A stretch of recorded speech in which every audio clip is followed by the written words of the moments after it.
my grind, put my foot on that fucking mold and keep pushing for paper. I need that motherfucking money like LeBron with the Lakers. Champagne, private plane, bitch, I'm doing it major. What up? What up? What up? Merry Christmas. If I know I've been gone, I've been meaning to get back. I was sick and it was horrible. We'll get into that later. But what up and welcome back to Marv's World, the podcast YouTube channel. And we back with another banger, man. Y'all know what to do. Say what up to Biggie. Alright, y'all. So I've been gone for a week. Did not mean to be gone that long. I promise you I didn't mean to be gone that long. But I got caught with a sinus infection. I had my eye was swollen and still a little puffy. But I feel like I had to get something out to y'all. And I had something on my kind of sitting on my spirit for a while. So it was just something I feel like now that I can fully see again and look good enough to be on camera, I guess. I thought I should get back and make a video. Here's what's been on my heart lately, right? And I was talking to my girl about this, is that we as people aren't allowed to be human. What do you mean by that? And you wonder, probably sitting out there, that remember, if you sitting out there and you watching this, remember to like, comment, share, and subscribe, and share with a friend. And hit that subscribe button and welcome to the 88, man. You know, I'm creating consistently, and please keep staying around, man. I'm putting out some good work, man. I hope y'all stay around and kick it. For real. But when I say we're not allowed to be humans, what I'm saying is we're not allowed to make mistakes. We're not allowed to be human and make the errors that we make in everyday life. Everybody feel like, and some people, and I know you probably gonna be the one out there, like most people would probably do, and say, hey, that's not me. I allow these things. I let people do. Look, people, how's the best way to say this? Some people will get mad that you don't know something that they feel like you should know. And now you stupid, you all these things, and it's just like, damn, I genuinely didn't know. And that's part of that's, to me, it's okay to say, hey, I don't know. Because what? I genuinely don't fucking know. Like, so you mad at me for not knowing? You mad at me because you feel like I should know better because you would do better, or you would have did this in that situation, and what you did and what I did, it don't match up. So you got an attitude that I didn't move the way you wanted me to move. We two different people. How do you expect me to move how you move? You know what I'm saying? How do you expect me to date who you want me to date, not who I want to date? And not to stay on it long, but that's like the Travis Hunter and his girlfriend situation. That girl is just living her life. Like, get it? I get it. Yeah, she's helping. She ain't making it no better. It's certain stuff that you supposed to kind of know. But then again, like my boy Cam Newton said, who is training the wives? Like the dudes training the athletes, they're a brigade. I'm sure it's a team of wives that do the same thing. It's certain stuff you never seen Savannah James do. I look at Savannah James as the top of the top of athlete wives. Why? Because this man, LeBron, has been in this spotlight since he was 16 years old. And you ain't never heard nothing about Savannah. You ain't seen an inappropriate pic of Savannah. You ain't never seen nothing.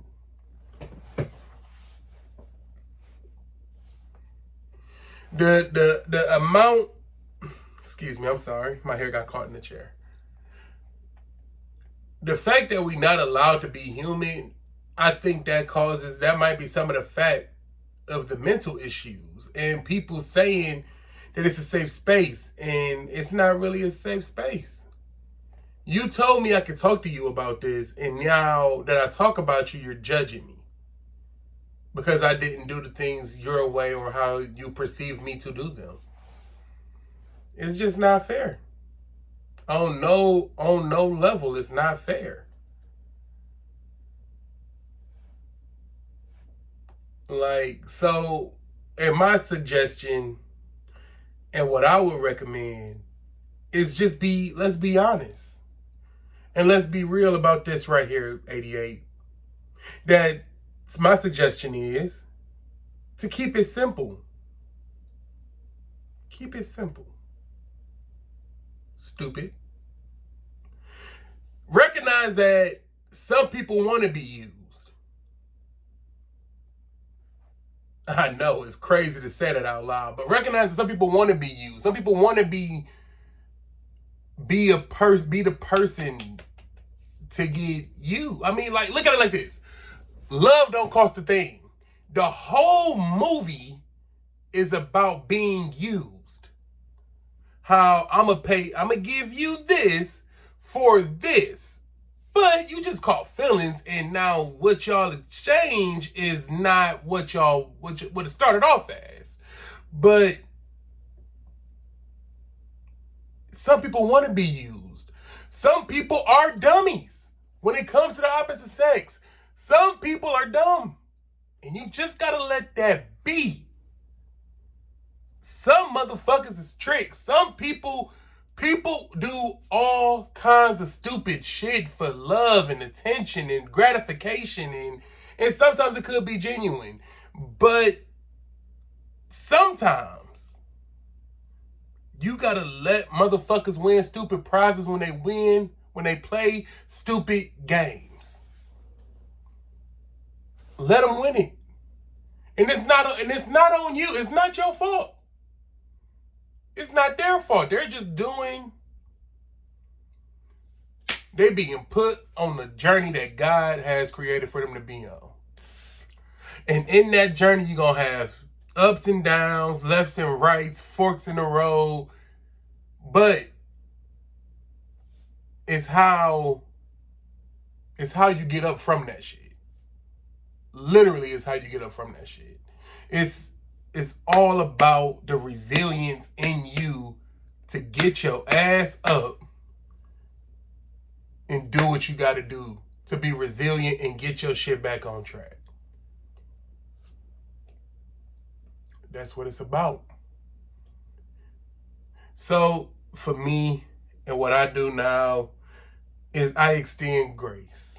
I try to extend grace and try to let people live their human experiences and let them make mistakes and let them fall. Because you gonna fall. I just need you to pick me up and don't judge me. Simple as that. That boy is good. Mm-hmm. Like I said, like, comment, share, and subscribe. Now, let's get into something else before we go. Quick story. I went to church. Run! It's Godzilla! And the church didn't burn down. Now, if you know me, most of y'all don't know me, I've been going to church. I went to church my whole childhood. I sung, I did a little singing. I did a little praise dancing, I did that shit. Nigga, my grandma used to cook in the motherfucking basement at the church, nigga. She was the head cook in that motherfucking. That shit be good. You only get about once a year now, but that shit be good. I went to church for probably like the first time in like 3 years. And I done promised people that I'm going to go to church. I'm going to do better. I promise you I'm going to do better. But today in particular, it was my girlfriend's daughter christening. By the way, shout out to my baby Mila. Hey, that's my guy, baby. We got the same birthday. Make sure you subscribe too. I don't care if you ain't got a YouTube. Subscribe. Remember to like, comment, share, and subscribe too. And shout out to my lion sign that my dad girlfriend Kayana got me. I love it. Anyway, I go to church yesterday. And the church did not burn down. But I could see why it didn't burn down. Because the preacher was a freaky nigga. What do you mean by that? And he said a couple things to where it was just like, whoa. And I had to realize how funny black churches is. Because this shit was a trip.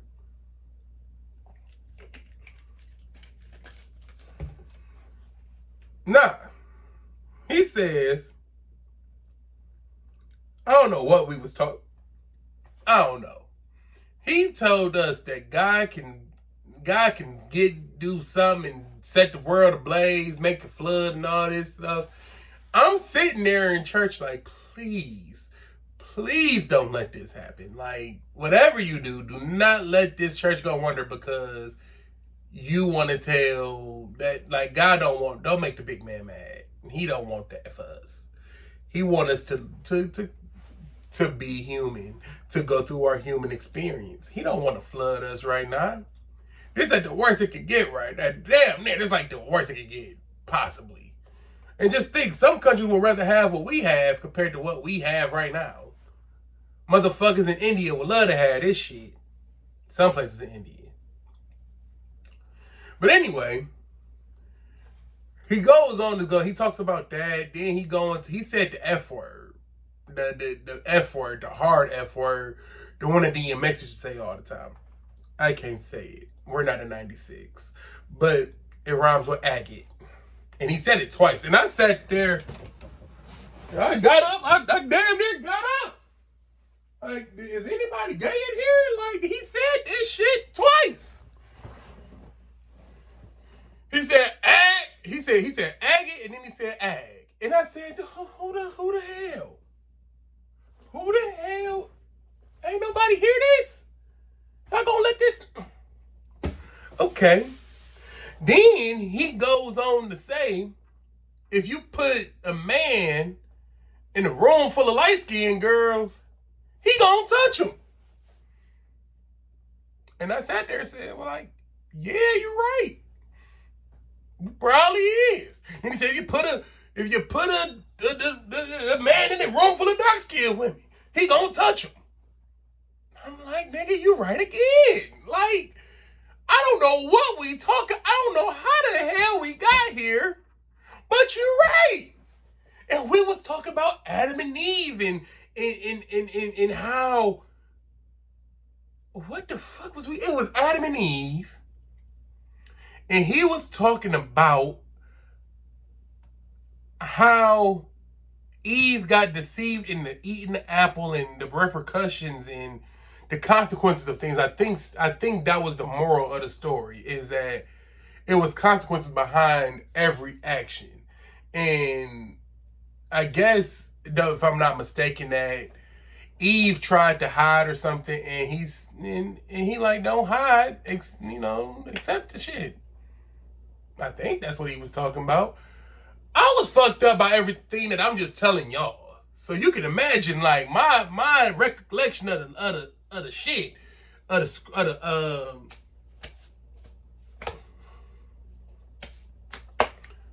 the motherfucking lecture.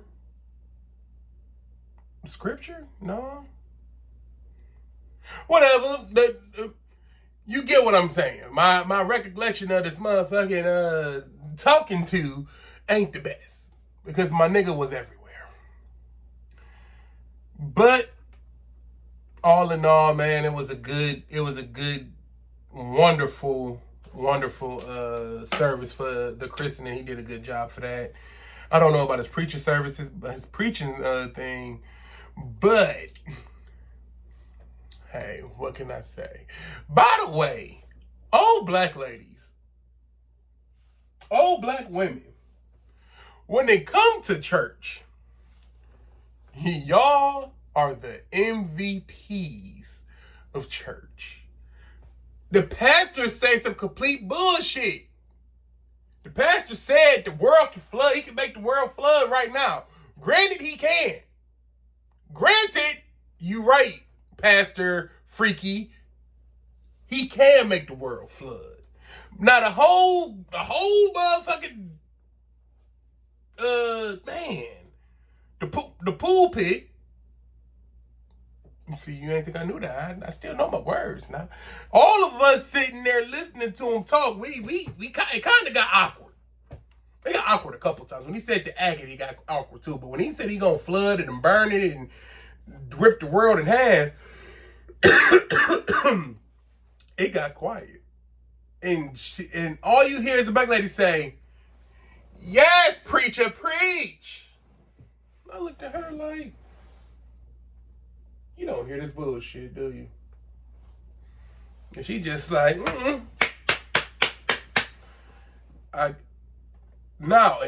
made it worse. What also made it worse is that my girl is looking at me every time the preacher say some bullshit. Because she knew I was going to talk shit about this man's preaching. It was an experience, to say the least. I'm glad y'all rocked out with me. Sorry if this episode is a little bit longer than normal, man, but, you know, it is what it is. Respect my authority. And remember to say bye to Biggie. Remember to like, comment, share, and subscribe. And remember, please remember to drop those comments down low about y'all church experiences, about letting motherfuckers be humans in the human experience, and just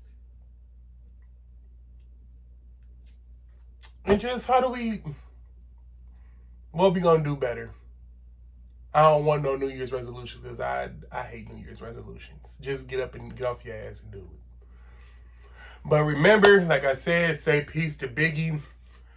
Remember to like, comment, share, and subscribe. And I hope y'all have a great day. Peace.